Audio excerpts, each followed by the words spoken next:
자, 이제 말씀 전하겠습니다. 오늘 말씀은 로마서 강의 40번째 시간, 자기를 자랑하는 어리석은 자입니다. 우리는 로마서 말씀을 통해 하나님이 우리를 어떻게 구원하시는지 그 원리와 내용, 그 과정은 또 어떻게 진행이 되는지 거기에 대해서 지금 자세히 배우고 있는 중입니다. 하나님의 입장에서는요, 근데 이 구원을 생각할 때, 하나님의 입장에 생각할 때는 대단히 큰 어려움이었습니다. 왜 그러냐면 자기가 가장 사랑하는 아들인 예수님의 생명을 담보로 그가 수치를 당하게 하는 일에 동의를 해야 했고, 또 그것을 참아내면서 십자가에 못 박히시는 그 순간, 그러니까 목숨을 빼앗는 순간까지도 그는, 하나님께서는 이것을 참아내야 됐습니다. 그러니까 하나님으로 볼 때는 대단한 고통이었고, 또 이것을 견디는 일은 쉽지 않은 너무 힘든 일이었던 것입니다. 그런데 사람의 입장에서요, 하나님이 이렇게 힘들었다면 사람의 입장에서 구원은 너무나도 쉬운 일입니다. 왜냐하면 구원자이신 예수님을 주와 그리스도로 그저 인정만 하면 끝나는 일이기 때문에 그렇습니다. 그런데 문제는 구원까지에 있는 게 아니고요, 구원 그 이후에 달려 있습니다. 구원까지는 쉬웠지만 사람이 예수님을 닮아가는 성화의 과정을 밟아야 되는데, 인간의 입장에서 이 성화의 과정이 절대로 불가능하기 때문에 그렇습니다. 그래서 성령 하나님의 도우심을 의지할 수밖에 없는 대단히 어려운 일이기 때문에 그렇습니다. 근데 문제는 남들이 볼 때는, 그러니까 바깥쪽에서 볼 때는요, 밖에서 볼 때는 저 사람은 아직 안 변한 것 같아. 저 사람은 아직 좀 멀었어. 아유, 어쩌면 여전히 저런 일들을 겪고서도 여전히 똑같은지 모르겠어. 어쩌면 말도 그대로고 행동도 그대로고 마음 먹고 마음을 쓰는 것도 그냥 그대로네 라고 그렇게 보여질 수 있다는 것입니다. 얼마든지 그렇게 보일 수 있습니다. 그런데 내가 볼 때는요, 어마어마하게 나는 달라진 것처럼 보입니다. 이거는 뭐 쉽게 동의를 하시죠? 네. 어떤 게 사실이고 어떤 게 실제일 것 같습니까? 가장 가까이서 내가 보는 게 진실일까요? 아니면 남들이 보는 게 진실일까요? 둘 다 진실입니다. 그런데 물론 둘 다 거짓입니다. 적당히 얼마만큼 나도 왜곡되고 편협한 시각을 가졌고, 그 다음에 내 주변의 사람들도 왜곡되고 편협한 시각으로 나를 보는 것입니다. 그러니 반반씩이라고 생각하면 이렇게 요 정도로 우리는 중간에 타협할 수 있습니다. 그래, 내 말이 반 정도 맞고 네 말도 반 정도 맞아. 이렇게 인정하고 갈 수 있다면 우리는 어느 정도만큼 우리가 구원을 향해 나아가는 길에서 고집도 좀 덜 피울 수 있고, 그리고 나름대로 외부에서 보는 시선을 따라 아직도 내가 못 변한 게 있구나 라는 것들을 찾아서 바꿔낼 수 있는 것도 있으니까 그런 것들은 대단히 중요하죠. 하나도 나는 잘못된 게 없다라고 그렇게 주장하고 싶다면 그냥 자기 혼자 하나님 돼서 살면 됩니다. 이것을 자기를 하나님 삼았다라고 표현합니다. 성경 말씀만 들고 있을 뿐이지 그 절대적인 성경 말씀이라는 그 수단을 가지고 내가 신이 되는 쪽으로 사용하고 있으면 그게 이슬람하고 뭐가 다릅니까? 하나도 다를 바가 없습니다. 우리 인생 가운데 어떤 일이 벌어졌습니다. 이게 대단히 큰 일이 벌어질 수 있습니다. 그러면 뭐 예를 들면 아주 가까운 예로는 우리 멋쟁이 김종철 장로님이 지금 우리와 함께 예배를 드리고 있는 이 기적을 만나지 않았습니까? 그러면 그 일을 만나게 됐을 때 이 일은 도대체 어떤 원인이 있었길래 내가 이 일을 당하게 됐을까? 아니면 내 남편이 이 일을 당하게 됐을까? 아니면 우리 아버지가 왜 이 일을 당하게 됐을까? 우리 교회가 왜 이런 어려움을 만나게 됐을까를 생각하는 것이 맞습니다. 근데 문제는요, 사람들은 이렇게 생각할 수 있어요. 우리 교회 장로님인데도 나를 좀 빼내려고 하는 경향이 있어요.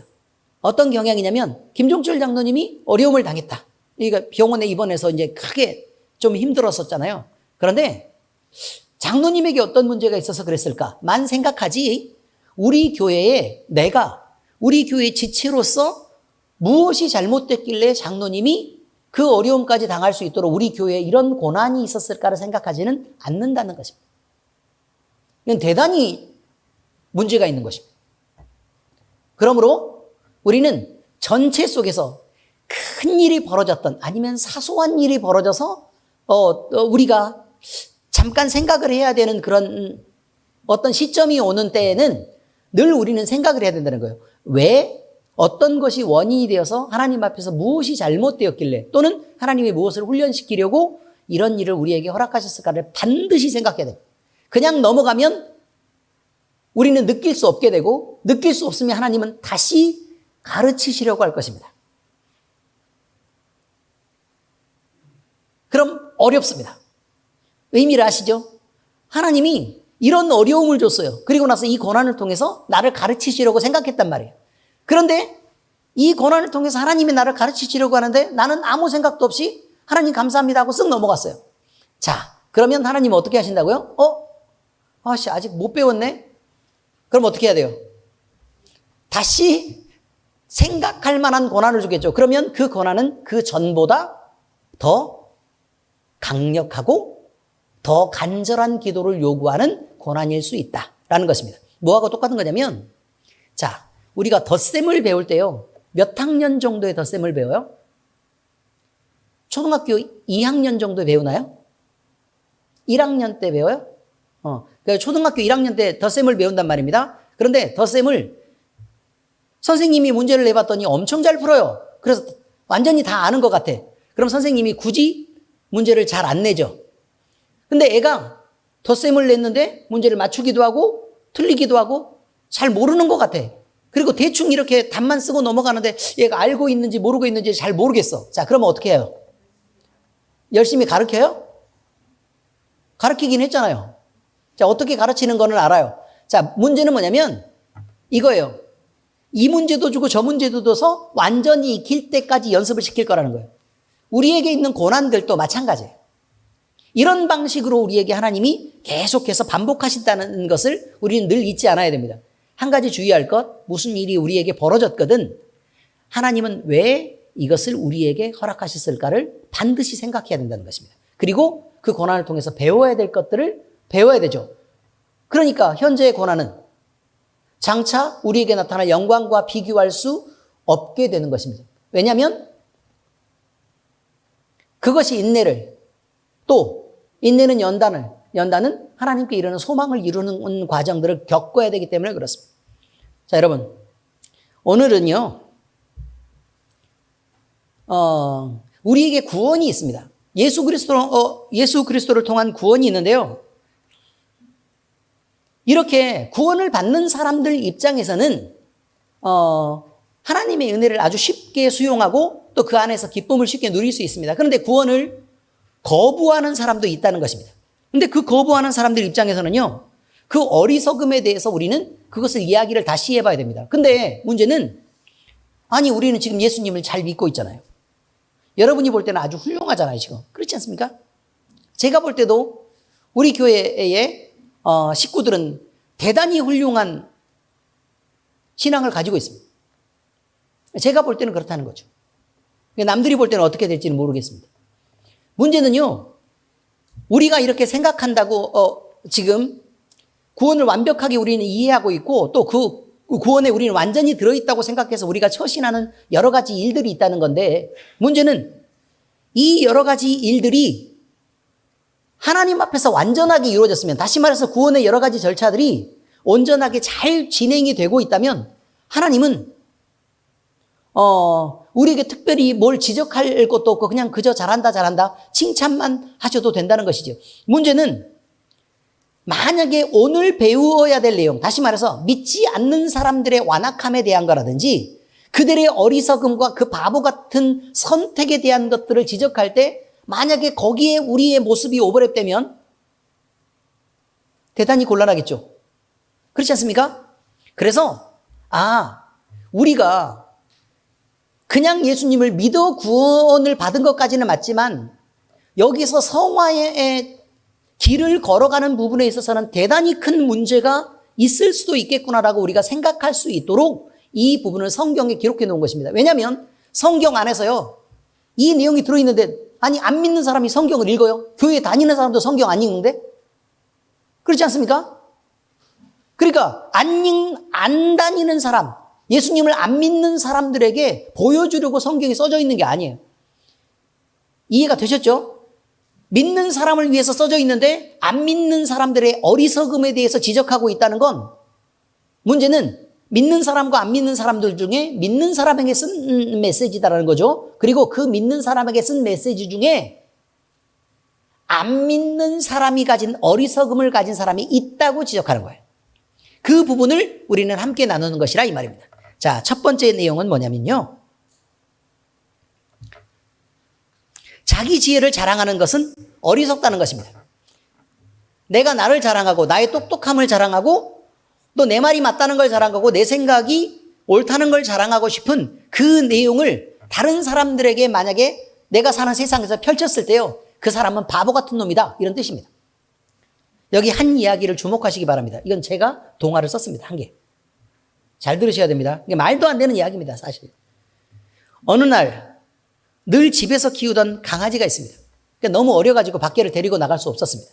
그런데 그 강아지를 한참 키우다가 이게 쫑쫑쫑쫑 걸을 수 있게 됐습니다. 그래서 목줄을 매가지고요. 왜냐면 맹수니까요. 아시죠? 요만한 강아지를 이제 밖으로 산책을 데리고 나가게 되었습니다. 그런데 밖에서는요, 이 강아지 입장에 생각할 때는 집안에서 보는 것과 다르게 새롭게 보는 것들이 너무 많은 것입니다. 그래서 일단 공원에 나가봤더니 주인만 있는 줄 알았더니 사람들이 너무 많이 있었고 또 다른 강아지들도 종종 보이는 것을 알게 됐습니다. 그런데 한결같이 강아지들은 다 목줄을 하고 있고 띠를 메고 있고 주인에게 끌려가는 것들을 봤죠. 주변에는 물웅덩이도 있고 또 물이 흐르는 개천도 있고 또 풀도 있고 나무도 있고 새도 있었습니다. 자, 바람이 부는데요, 코에 그 상쾌하고 향긋한 바람이 불어서 들어왔습니다. 기분이 좋아졌습니다. 발바닥은 시원한 땅을 밟으면서 금세 팔짝팔짝 뛰어도 기분이 좋을 만큼 너무 신선하고 그랬습니다. 자, 그런데 이 강아지의 눈에요, 나무와 풀 사이로 자유롭게 뛰어다니는 길고양이들이 보이는 것입니다. 그런데 이상하게요, 고양이들은 목줄을 하지도 않았고 띠를 띠지도 않았고 주인이 꽁꽁꽁꽁 묶어서 다니지도 않는 것입니다. 그래서요, 이 묶여있는 자신하고는 다르게 아무런 제약 없이 자유롭게 돌아다니고 있는 그 길고양이들이 부러워진 것입니다. 그래서 강아지는 이제 고양이가 되기로 한 것입니다. 그래서 야옹야옹 하면서 다니고, 그 다음에 몸도 이렇게 구부러뜨리고 이렇게 털고 꼬리도 바짝 이렇게 세워가지고요, 곱고 품위 있게 걷기 시작했습니다. 그리고 자기 자신을 고양이라고 믿게 되었습니다. 바로 이것입니다. 자, 이 이야기에서 나오는 강아지가요, 자기 자신을 고양이라고 믿게 됐어요. 그 품위를 따라서. 여러분, 고양이가 되었겠습니까? 못 되었겠습니까? 왜 못 돼요?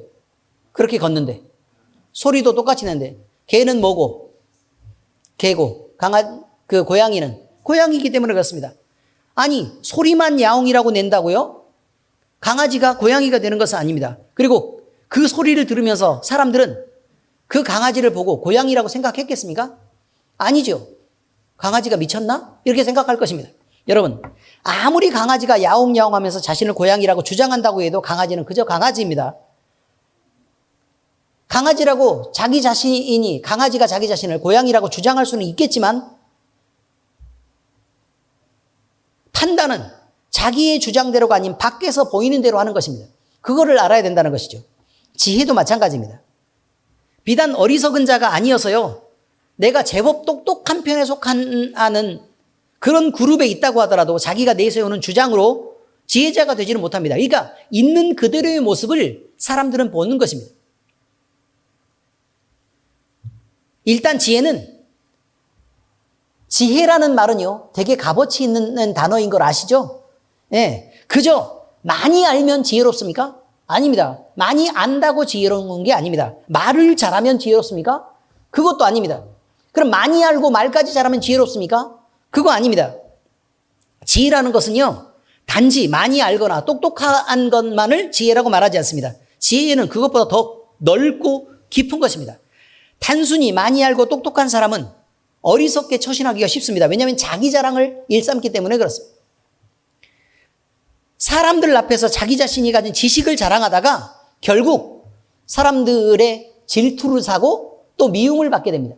그래서 많은 주변 사람들을 잃어버리게 되고 그 사람은 자기가 똑똑한 것 같은데 그 사람의 말을 다시는 주변 사람이 들어주지 않으려고 합니다. 그런 경우까지 가는 것이 지혜롭습니까? 그렇지 않습니다. 사람들의 마음을 잃어버리고 외면받는 경우가 대부분인 그 헛똑똑은 지혜와는 거리가 먼 것이라 이런 말입니다. 사람들은 많은 부분에서 가치와 판단 그리고 생각이 다 다를 것입니다. 그런데 남들은 인정하지 않는데도 스스로 지혜 있다고 주장하는 사람이 자기의 판단을 내세우면서 나는 똑똑하니까 그냥 따라와 라고 계속 큰 소리를 치며 억지를 부리고 있다면 그것은요 대단히 어리석은 일이라는 것입니다. 그런데 이런 분위기를 사람들이 못 느끼진 않습니다. 이런 분위기를 느끼면서도요 그렇게 감각하면서 이상하게 내 주변에서는 자꾸 내 말을 안 들어주는 사람이 너무 많은 것 같아. 내가 무슨 말만 하려고 그러면 사람들이 자꾸 비아냥거리고 자꾸 거리를 두고 자리에서 사람들이 자꾸 사라져. 이런 일이 벌어지는데도 불구하고 자기 주장을 계속 내세우는 것은 어리석음을 넘은 바보라는 뜻입니다. 강아지의 이야기에서처럼 지혜자가 되는 것은요 나만 그렇게 나는 지혜로워 나는 똑똑해 라고 생각해서 내가 내세운다고 되는 것이 아닙니다. 자기 스스로 높아지려는 지혜가 아니라 다른 사람이 보고 인정하는 지혜, 또 다른 사람의 마음을 감동시키는, 또 다른 사람이 듣고 싶어하는 지혜를 가진 사람이 참 지혜자다라는 것을 기억해야 된다는 것입니다. 성경은 그렇게 말합니다. 자, 두 번째, 지혜도 없고 능력도 없는 자의 선택이라는 것입니다. 성경은 스스로 지혜 있다고 생각하는 사람들은 부지불식간에, 그러니까 나도 자기 자신도 느끼지 못하는 사이에 어느덧 어리석은 자로 전락해 있는 결과적인 자신을 발견한다고 말합니다. 그러니까 말할 때는 모르는데 한참 지났는데 모든 사람이 떠나 있는 그 결과를 발견한다는 것입니다. 내가 말을 할 때는 잘 몰랐는데 나중에는 내 말을 들으려고 하는 사람이 아무도 없다는 것을 결국 알게 된다는 뜻입니다. 이게 엄청 중요한 것입니다. 그 어리석음이 결국 드러나고 마는 것입니다. 자기 자신의 그냥 내가 나를 고집하는 행동, 그것 때문에요.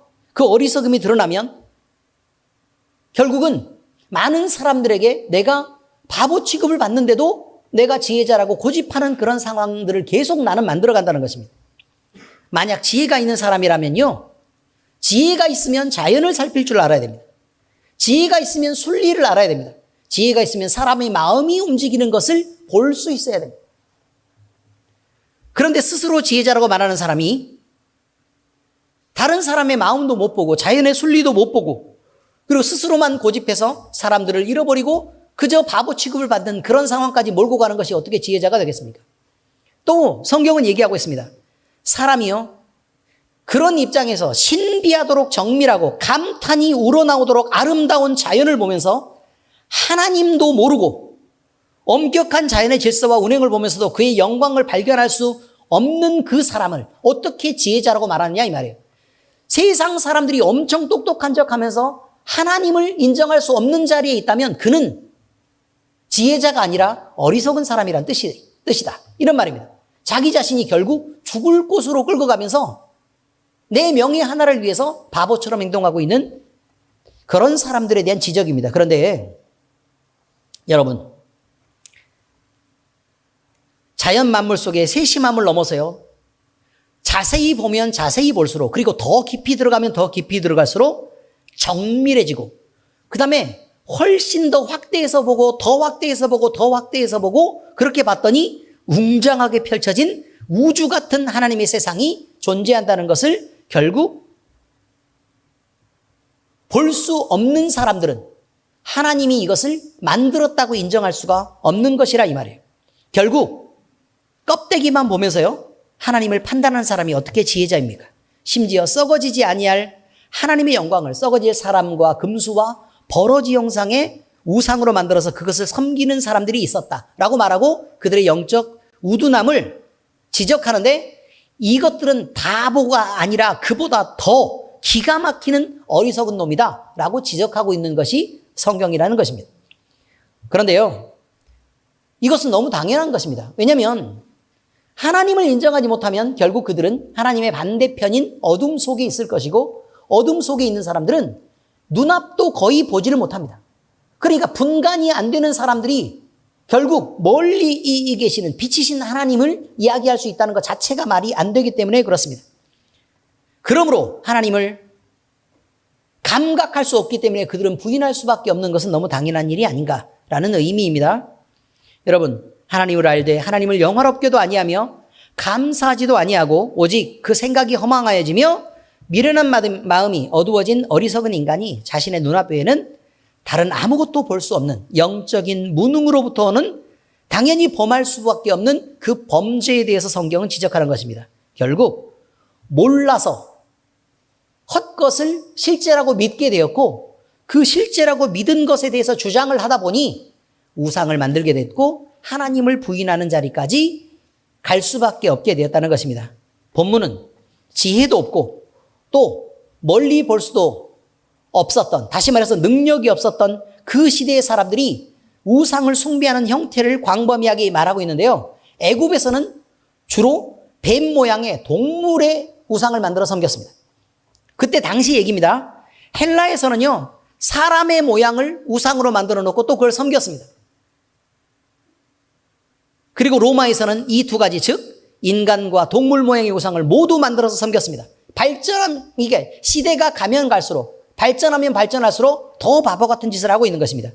이와 같은 우상 숭배는 인간이 자신의 삶의 기준과 판단의 척도를 삼으면서 어리석었으나 그것을 알지 못하고 교만하기까지 했던 결과로 나타난 것입니다. 다시 말하면요, 내 생각이 맞아 라고 생각한 것입니다.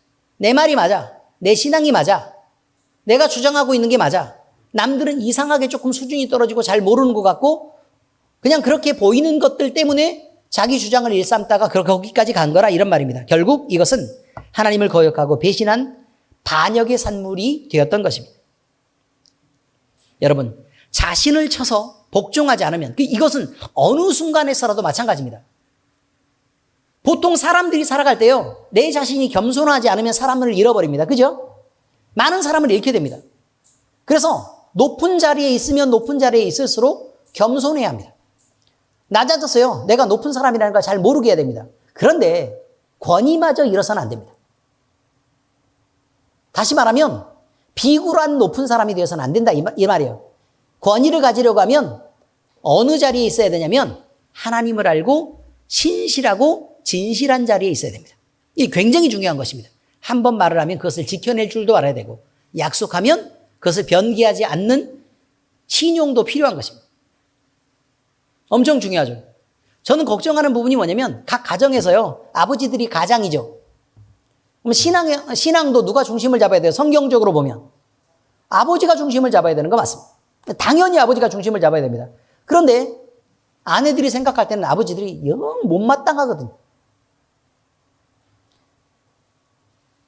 물론 교회를 안 다니시는 분들은, 남편이 교회를 안 다니시는 분들은 그럴 수 있지만, 남편이 교회를 다니고 있다면 아내들은 뭘 해야 된다라고 성경은 말하고 있는 거냐면 돕는 배필이기 때문에 그가 온전히 세워질 수 있도록 도와줘야 된다라고 말합니다. 근데 그 돕는 방법이요, 여자들은 대부분 잔소리를 합니다.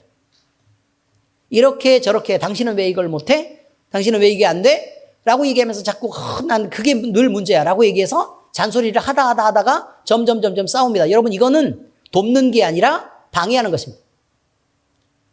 그러니까 자기가 엄청 똑똑한 것처럼 보이지만 안 똑똑한 것입니다. 똑똑하다면 예수님이 가지신 사랑의 모범과 섬김의 모범을 통해서 남편들을 세워나갈 줄 알아야 됩니다. 그죠, 어집사님? 그렇습니다. 더 많이 사랑하고, 더 많이 존중하고, 더 많이 높이면, 그러면 예수님을 믿는다는 것이 이런 것이구나라고 그가 어느 순간에 느끼게 될 때 그가 그리스도인의 모범을 가진 사람으로, 또 교회의 선한 일꾼으로 그가 세워져 가는 것입니다. 근데 옆에 있어서 날마다 잔소리를 하는 아내에 대해서 성경이 뭐라고 얘기를 하고 있는지 한번 잘 보란 말이에요. 네, 그 얘기는 안 하겠습니다. 마음 아플 수 있으니까. 그리고 그리스도인으로 사는 것은 이렇게 자신을 쳐서 죽기까지 복종시키며 자기 자신의 내면을 그리스도로 가득 채워서 살아가는 것입니다. 그러니까 여러분, 무엇을 잘하려고 하지 말고, 뭘 잘하려고 하지 말고 이렇게만 하시면 돼요. 다른 걸 다 떠나서요, 내가 지금 있다는 것입니다. 이게 늘 기도할 때 이렇게 생각을 하세요. 내가 무슨 내용으로 기도할까를 생각하는 것보다 중요한 건 내가 누구로 채워져 있느냐가 중요한 것입니다. 그렇기 때문에 나를 비워놓고 내 안에 예수님이 가득 차기를 위해서 늘 기도하는 것입니다. 눈기도를 할 때나 아니면 가슴에 손을 얹고 기도할 때나 늘 그걸 생각하는 것입니다. 또 자기 전에 기도하라 그랬더니 오늘의 피곤함을 다 지우기 위해서 기도를 조금 이렇게 하고 스트레칭을 하듯이 그냥 눈기도 살짝 하다가 그대로 잠들면 된다라고 생각하는 사람들이 대부분인 걸 제가 알고 있습니다, 여러분. 기도는 무엇을 위해서 하는 거냐면 자기 전에 하는 기도는요, 내가 잠이 들고 나면 뭐 내가 이성적으로 컨트롤이 사실 안 되잖아요. 그렇죠? 그리고 내가 자는 시간이 짧지 않아요. 대부분 길어요. 보통 사람들이 한 2시간 반 이상은 자지 않습니까? 그래요, 안 그래요? 전모순 권사님 몇 시간 자요? 6시간 잔답니다. 2명분 자네요. 자, 이렇게 자는 시간이 꽤 길단 말이에요. 그럼 그 시간 동안 우리가 텅 비워놓을 것이냐? 아니면 그 시간 동안에 우리 예수님이 우리 마음속에 채워져 있기를 기도할 것이냐라는 부분을 결정하는 거예요. 그래서 자기 전에 하는 기도는 뭐라고요? 주님, 자는 시간 내내 우리 주님이 우리 마음속에 가득 채워져 계시기를 위해서 우리는 기도합니다. 이렇게 기도하는 거예요. 늘. 무슨 기도하세요, 주로? 아무 생각 없이 손 얹고 그냥 이렇게 기도하는 거예요? 그러시면 안 됩니다. 어떻게 기도하라고요? 다른 어떤 것도 내가 잠들어 있는 순간에 그 어떤 것도 내 속에 들어오지 않고 오직 예수님으로만 가득 채워져 있기를 기도합니다. 이렇게 기도할 수 있어야 된다 이 말이에요. 그게 지혜예요. 자, 그러면 깨어있을 때는 그러면 아침에 일어났어요. 그럼 무슨 기도를 해야 될까요? 무슨 기도를 해야 될까요? 내가 내 정신으로 오늘 살아가겠지만 하나님, 주님이 이끄시는 삶을 살아야 되겠습니다. 그러니 우리 속에 나로 채워지지 않고 예수님으로 가득 채워지게 해주세요. 라고 기도하는 것입니다. 결국은 우리는 늘 성령 충만을 위해서 기도하는 것이고 그것 외에는 기도할 것이 없다는 것입니다. 자, 우리가요, 때로 몸이 아플 수 있습니다. 그죠? 몸이 아플 수 있습니다. 그럼 무엇을 위해서 기도해야 돼요? 우리가, 그렇죠. 질병 때문에 우리가 묶여 있을 수 없습니다. 주님, 그러니 우리를 예수님으로 그저 충만하게 해주셔서 우리의 몸을 아프게 하고 또 우리가 살아가는 것을 방해하는 이 질병과 병마들이 떠나가게 해주세요 라고 기도하는 것입니다. 그럼 결국 주님만 남게 해주세요 라고 얘기하는 것입니다. 이해되셨습니까? 다른 건 다 마찬가지입니다. 다른 사람 때문에 상처를 받았습니다. 그럼 무엇을 위해 기도해야 되죠? 상처받은 마음이 우리 속에 여전히 남아있지 않게 해주세요. 대신 그 자리에 누가 채워지길 바라요? 우리 주님이 채워지길 바랍니다. 라고 기도할 수 있어야 됩니다. 그것이 중요하다니까요. 근데 그거 한 가지에 대한 비밀을 아무나 가르쳐주지 않습니다.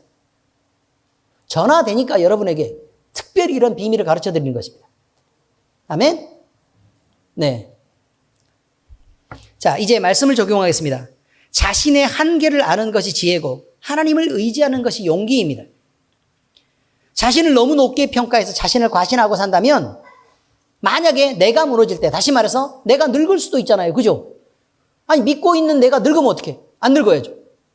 내가 아플 수도 있죠. 아프면 어떡해요? 빌빌대면 어떡해요? 늘 건강해야지. 내가 나를 믿고 있는데. 그 다음에 뭐 사업이든 뭐든 여러 가지로 뭐 인간관계든 실패한단 말이에요. 그럼 실패하면 어떡해요? 내가 나를 믿고 있는데. 자, 그런데 이렇게 해서 인간은 어느 순간에든 다 무너질 수 있다는 것입니다. 그럼 결국 내가 무너져 버리면 나는 나를 믿고 나를 지지하고 있는데 또 그것 때문에 내가 지탱이 되는데 내가 무너지면 그럼 그때는 이제 완전한 절망 속으로 빠져들어갈 수밖에 없는 것입니다. 이사야서 27장 1절에 그렇게 말합니다. 가지가 마르면 꺾이나니 여인들이 와서 그것을 불사를 것이라. 백성이 지각이 없으므로 그들을 지으신 이가 불쌍히 여기지 아니하시며 그들을 조성하신 이가 은혜를 베풀지 아니하시리라. 여러분, 하나님을 의지하고 보세요. 이거라고요. 우리가 예수님으로 채워져 있어야 되잖아요. 그죠? 채워져 있어야 되는데 그래야 뭐가 공급이 돼요? 주님으로부터 생명이 공급된단 말이에요. 그런데 그 가지가 말랐어요. 다시 말해서 주님으로부터 생명이 공급되지 않아요. 왜요? 우리 속에 예수님이 충만하게 채워지지 않기 때문에 그래요. 아니, 성령 충만하면 우리 안에 늘 기쁨이 있는 거 모르십니까? 다 알죠? 경험해 본 사람은 알죠. 찬양을 불러도 행복하고 기도를 해도 행복하고 때로 고난이 와도 뭐 그런 거 뭐 별것도 아니고 뭐 주님이 알아서 나중에 해결하실 거 아닙니까? 또 아파도 또 기도하면 또 이거 금방 낫는 거 아닌가? 해서 또 이거 또 신나고 그냥 이런 것입니다. 여러분, 그런데요, 생명이 말랐습니다. 그럼 어떻게 한다고요? 가지를 꺾어버립니다. 우리도 그렇게 하잖아요. 가지가 지금 우리 꽃이 이렇게 있는데 겨울을 지나고 마른 가지들이 생깁니다. 그죠? 마른 가지들이 생기면 어떻게 해요? 잘라주잖아요. 그럼 자르면 더 많이 마르겠죠? 그럼 잘 마르면 어떻게 돼요? 갖다가 불살라 버린다니까요? 그런데 문제는 우리가 스스로 성령 충만을 구하지 않는 한 주님은 우리를 굳이 채울 이유가 없잖아요. 그죠? 그래서 이렇게 말하는 거죠. 그들을 지으신 이가 불쌍히 여기지 아니하시며 그들을 조성하신 이가 은혜를 베풀지 아니하시리라. 여러분, 구하고 찾는 이에게 열리는 것입니다. 이렇게 사는 삶은요, 언제 무슨 일을 당할지 모르는 불안에 항상 허덕일 수밖에 없는 것입니다. 모든 인생에 가는 길이 그렇듯이 하나님을 의지하지 않는 자들은, 교만한 자들은 결국 또 자기를 의지하는 자들은 결국 무너질 수밖에 없습니다. 자신이 자랑하던 것 때문에 결국 그는 수치를 당할 수밖에 없다는 것입니다. 예레미야서 8장 9절에 말합니다. 지혜롭다 하는 자들은 부끄러움을 당하며 두려워 떨다가 잡히리라. 보라, 그들이 여호와의 말을 버렸으니 그들에게 무슨 지혜가 있으랴. 하나님도 버리는 자에게 무슨 지혜가 있겠습니까? 하나님이 주시는 은혜는 자기를 낮추는 자 중에서 하나님을 의지하고 기대하는 자에게 베풀어지는 것입니다. 다시 말씀드릴게요. 자, 고개를 드시고 사람이 많이 있습니다. 사람들이 어떻다고요? 많이 있습니다. 많이 있는데 그 중에 자기를 낮추는 자들이 요만큼 됩니다. 그러니까 겸손한 사람이 요만큼밖에 안 된다 이 말이에요. 이렇게 많은 사람들 중에 겸손한 사람 얼만큼밖에 안 된다고요? 이만큼밖에 안 된다고요. 근데 이만큼 되는 사람들 중에 다시 말해서 첫 번째 조건이 뭐여야 돼요? 스스로를 낮추고 겸손해야 돼요. 이만큼 겸손한 사람들 중에 하나님을 의지하고 하나님을 구하는 사람이 거기서 요만큼 됩니다. 이해되셨어요? 하나님은 그런 자에게 은혜를 베푸신다고요. 근데 그 조건을 만족하지 않으면, 다시 말해서 자기를 낮추지 않는 사람에게는 당연히 은혜를 베풀지 않습니다. 하나님은 유기하신다고 말했습니다. 저번 시간에 배웠잖아요. 교만한 자들을 은혜를 베풀지 않습니다. 그들의 상실한 마음대로 내버려 둔다고 분명히 하나님 말씀하셨습니다. 그러니 내버려 두면 그냥 지나가는 거예요. 그럼 자기를 낮춰서 교만하지 않고 겸손하게 처신하는 사람이 있는데 그 중에 어떤 사람이요? 하나님을 찾고 의뢰하는 사람에게 은혜를 베푸시는 거예요. 그러니까 내가 어디에 있는지부터 찾아야 돼요. 어느 자리에 있는지 점을 찍어보시라고. 여기서 동그라미를 이렇게 세 개를 그려놓고 그 중에 내가 어디에 있는지를 한번 체크를 해보시라는 말이에요. 자, 고린도후서 1장 9절은 그렇게 말합니다. 우리는 우리 자신이 사형 선고를 받은 줄 알았으니 이는 우리로 자기를 의지하지 말고 오직 죽은 자를 다시 살리시는 하나님만 의지하게 하심이라. 이렇게 말합니다. 우리는 죽었단 말입니다. 그런데 여전히 살아서 움직이죠. 내 자신도 살아서 움직이고 내 가족들만 아끼고 또 내 이익, 내 기준, 늘 내 생각만 하고 있는 것. 이것은요, 사형 선고를 받은 게 아닙니다, 여러분. 죽은 자가 아니라 이 말이에요. 이미 죽은 자가 되어서 예수 그리스도를 채우면 우리는 그리스도인이 되지만 내가 죽지 않으면 아무리 예수님을 보태려고 해도 내가 살아서 움직이기 때문에 온전한 그리스도인이 될 수는 없다는 것입니다. 그러므로 우리는 우리 자신의 한계를 알아야 됩니다. 인생의 약함을 바로 알지 못하면 아무것도 대비할 수 없습니다. 아니, 내가 무슨 단점이 있는 걸 알아야 그 부분에 뭘 커버를 씌우든지 아니면 그 부분을 뭐 막아두든지 할 거 아닙니까? 그런데 단점을 인정하지 않고 약함도 모르는 사람은 당연히 나중에 큰 일을 당하면서도 아무것도 느낄 수도 없고 더 큰 절망을 만날 수밖에 없게 됩니다. 부족함을 알아야 자기의 단점을 커버도 할 수 있고 도움을 요청할 수도 있습니다. 늘 잘난 사람은 자신이 스스로 높아지는 그 자고함 때문에 아무에게도 도움을 받을 수 없습니다. 결국 자신의 한계를 아는 것이 지혜고 하나님을 의지하는 것이 용기입니다. 지혜롭고 용기 있으시기를 우리 주 예수 그리스도의 이름으로 축복합니다. 기도하겠습니다.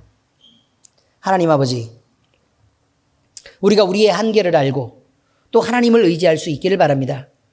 그래서 우리의 약함을 우리 주님 앞에 내어놓을 수 있고 그래서 우리 주님의 강함으로 덮어질 수 있기를 바랍니다. 그래서 우리는 하나님을 의지하는 자로 온전한 그리스도인으로 세워질 수 있도록 우리 주님께서 우리를 인도하여 주시옵소서. 우리 주님께서 우리에게 늘 은혜를 베풀어 주시려고 할 때 우리가 스스로의 교만함을 버리고 또 마음 착하게 우리 하나님을 바라볼 수 있도록 그 선함을 우리에게 허락하여 주시옵소서. 살아계신 우리 주 예수 그리스도의 이름으로 감사하며 기도합니다. 아멘.